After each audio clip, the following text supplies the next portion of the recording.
Hi students, I am glad to meet you through this media after a long gap. Hope that you are very eager to learn 12th standard portion. Let's begin botany session. Let's start from a very simple topic, reproduction in plants.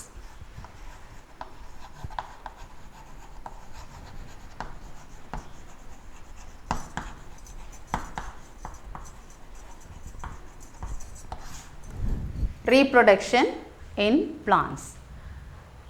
This topic is very familiar to you because you may learn from your very lower classes. Define reproduction.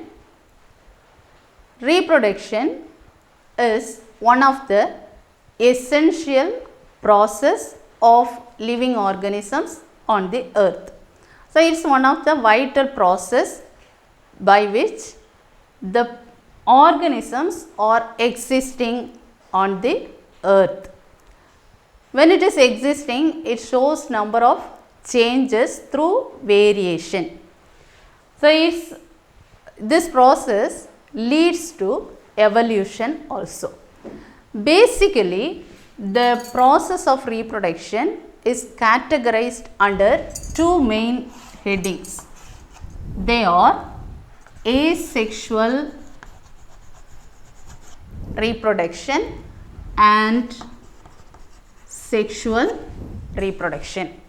Broadly, the process of reproduction is classified under two categories: asexual method of reproduction and sexual method of reproduction. So, let us see one by one. In 11th standard, you learned this topic, asexual method of reproduction, in unit 1. Also, you learned that it is one of the attribute of living organisms. The process of reproduction is the attribute of reproduction. That is one of the feature of this living plants. This asexual method of reproduction seen or observed in lower forms of organisms. What is the difference among these two? Asexual method of reproduction perpetuate the young species without the involvement of gametes, but sexual method of reproduction, there is an involvement of male gamete and the female gamete. So, this method fusion of male and female gametes and forms zygote, but asexual method of reproduction, there is no involvement of gametes. So, all the young species, all the species which is developed or the individuals developed under asexual reproduction is morphologically and genetically identical. So, they are known as clones. Let us see what are the organisms which shows different types of asexual reproduction in lower forms. There are number of methods under asexual reproduction. For example, conidia formation. Formation of conidia in fungus. Example, Penicillium notatum. Conidia formation. Another method is fragmentation. Fragmentation, binary fission,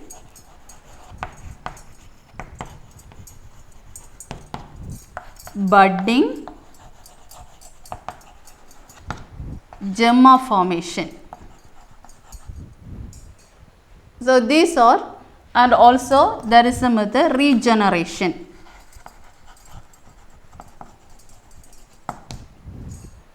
Conidia, formation of conidia observed in Penicillium.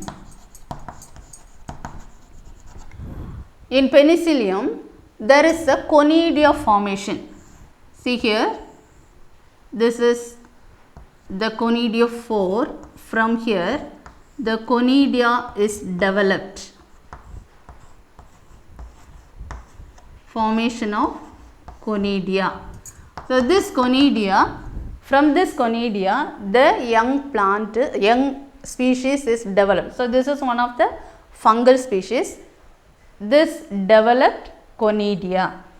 Fragmentation. Fragmentation, there is an alga called Spirogyra. Spirogyra is a filamentous alga. So this filamentous alga, accidentally, when it is detached or when the plant is fragmented, fragment is the simple bit of thallus. The plant body of algae is thallus. When it is detached from the parental one, the simple bit or fragment has the ability to develop into the entire organism. Then binary fission. Binary fission observed in bacteria. A single cell which has the ability to divide. So this divides into new species. So two different species are formed. Then budding in yeast. Yeast and hydra, budding is the method of asexual reproduction. So buds are developed. This bud detached from the parental one and it develops to the new plant body or new species. Then gemma. Gemma is observed in Marchantia. Marchantia is one of the bryophytes. You know, there are different lower forms of organisms, alga, fungus and this bryophytes. So this bryophyte Marchantia, which also shows the thallus plant body, in this thallus there is a formation of gemma. So this gemma, when it is detached from the parental one, it has the ability to develop into an entire species. Then regeneration. Regeneration observed in planaria. Here the plant body, when it is detached, when it is cut into different pieces, the head part or the tail part which is cut into several pieces, each piece has the ability to develop into the new organism. So these all methods are asexual method of reproduction. The young ones formed by this method is morphologically and genetically identical. So they are called as clones.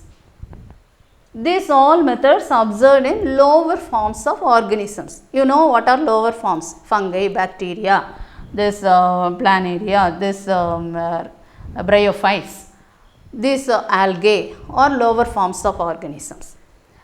Naturally, higher forms of organism which show sexual method of reproduction, but certain higher plants which shows asexual method of reproduction. In plants, asexual method of reproduction is called as vegetative method of reproduction. Vegetative method of reproduction.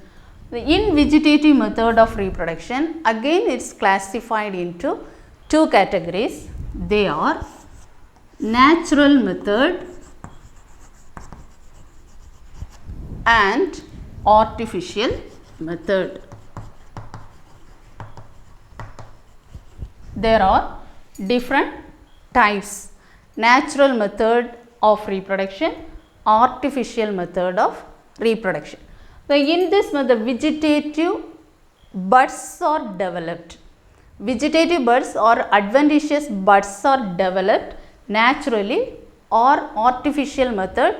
There are classified into two different types: conventional method and modern method. Natural method, there are some adventitious buds or vegetative buds developed from the plant parts.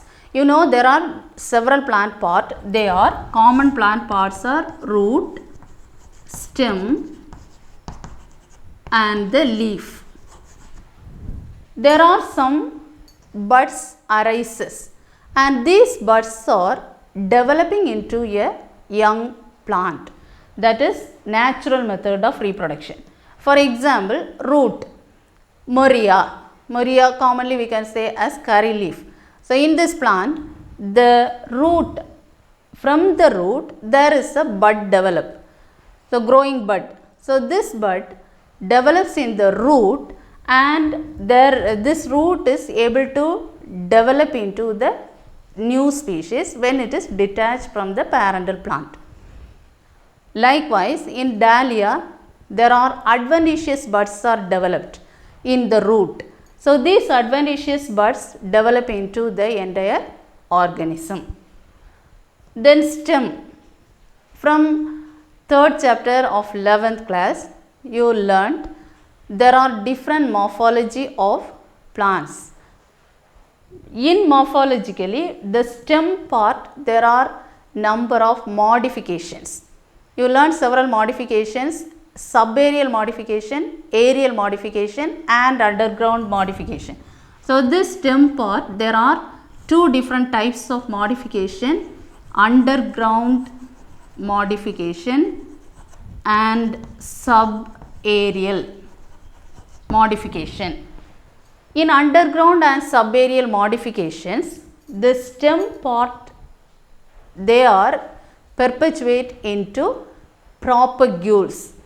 Certain parts of this are underground. For example, this underground modification, they are used as a storage organs. For example, in this underground modification, there are rhizome, corm, bulb as well as tuber. So, these all modifications observed in the stem, underground stem. So, these all are storage organs as well as they are perpetuate as a propagule. They germinate, they are able to develop into a new organism. So, rhizome common example is ginger. The botanical name of ginger is Zingiber officinale. In this, there are some buds develops. Look at this. This is called rhizome, the modification. This is the stem modification. Actual part is stem, but this is the modified stem. This why we can say this as a stem, because this part, it is covered by scale leaves. Leaves are present. The nodes as well as the internodes are present here, and there are adventitious buds developed. From this adventitious buds, the new plant arises from this. When it is detached from the parental plant, this new plant which able to develop into the entire organism. So, this is example of rhizome. In banana also we can see this underground stem modification, rhizome. So, this rhizome develop into the new species. Likewise, corm, there is an example, colocasia. So, corm also able to develop into a new species. Bulb, example, allium cepa. So, bulb, this is example for bulb, allium cepa. The small one we can say this allium cepa, onion. So, this onion, here there are number of scale leaves. These are the scale leaves, and this is the stem part, reduced stem, and these are the adventitious roots. So, here this part, here there is a axillary bud. These buds are able to develop into the entire organism. So, this is bulb, underground stem modification. Another example, tuber. Tuber example, Solanum tuberosum.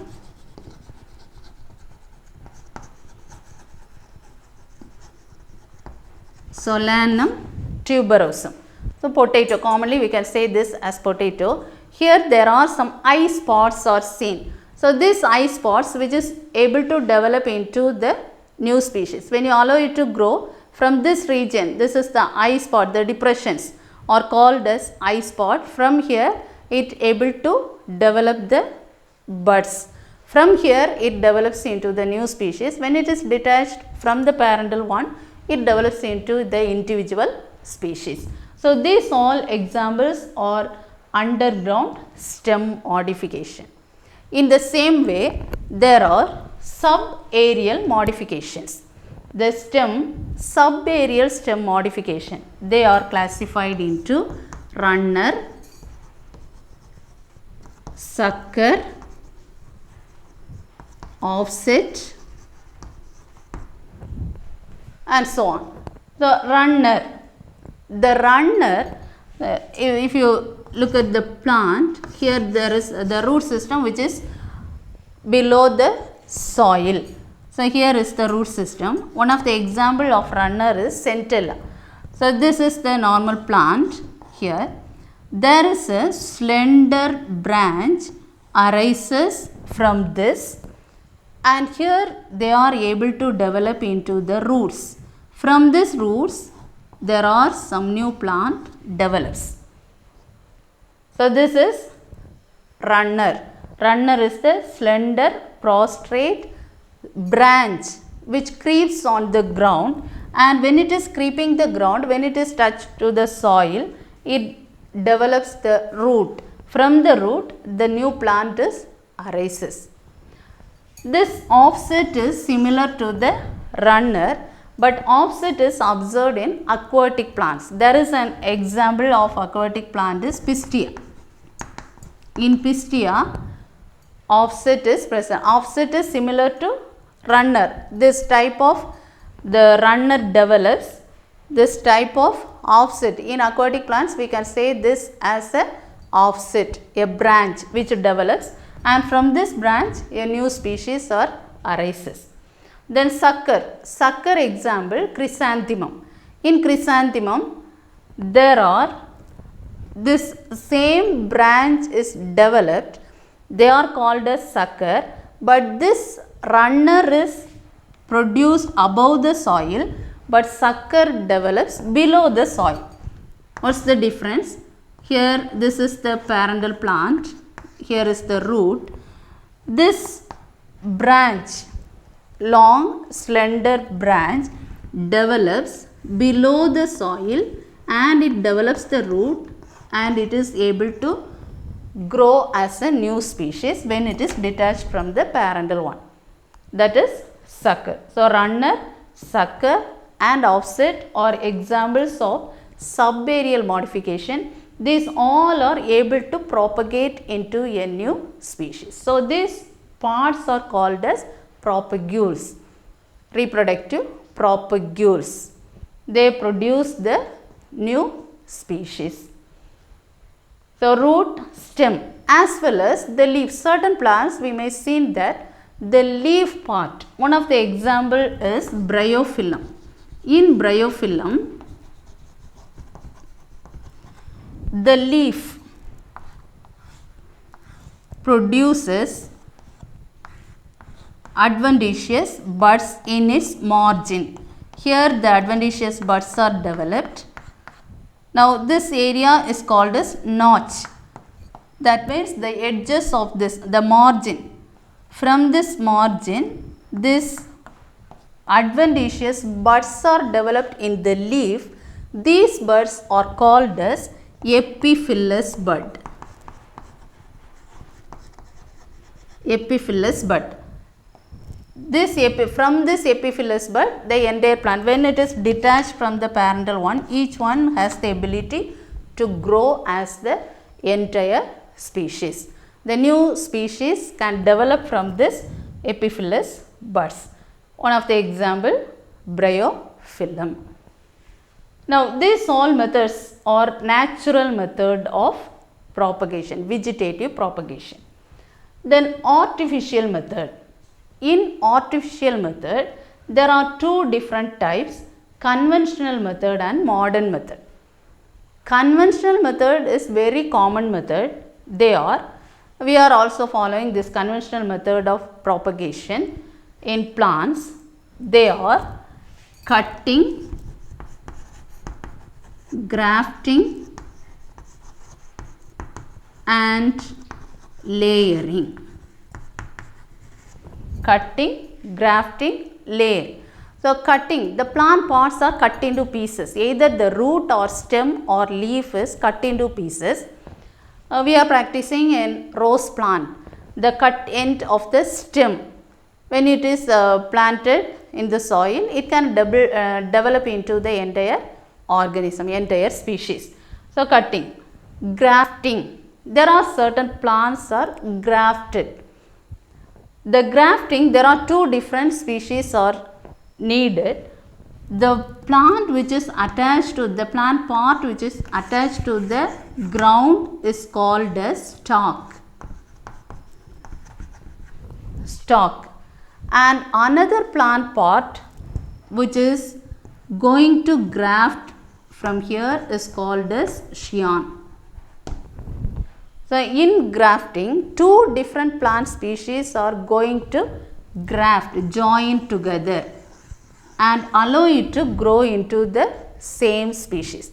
Two different parts of the plant, two different plants are grafted and allow it to grow as the one species is called grafting. So, in this method, grafting, that also one of the conventional method of reproduction. Then layering. Layering also very common method. Layering in jasmine, we used to layer the plant. Layering, there are two different types in layering. Here, mound layering and air layering, two different types. Mound layering and air layering. In mound layering, here this is the soil, here is the plant. In this, the flexible branch is selected. Near to this soil, the flexible branch of this plant is bent down and it is allowed to develop the root inside the soil. And this develops the root, and it develops, when it is develop the root, it is detached from the parental plant and allow it to grow into the new species. This method is called as mound layering. Air layering. In air layering, the nodal region of the branch, this is the plant and here there is a node. In this nodal region, there is a girdle in this part. Girdle, encircle the nodal region, and this part is covered with polythene cover and keep some moist here, some dust materials or allow it to develop root by applying some hormones and cover it with polythene cover. After few months, it develops because it's applying some hormone to develop the root. So, here then in this region, nodal region, the roots are developed. After developing this root, this branch is cut from the parental one and it is allowed to grow into the entire species. This method of layering is called as air layer. So, these all methods what you learned today is asexual method of reproduction. So, today's topic what you learned is asexual method of reproduction. There are several types you have learned. It's not new to you, already you know, it's very clearly you learned in 11th standard. So, once again you recall what you learned today. Before the next class, you try to learn all these terms. It's easy to you. Thank you.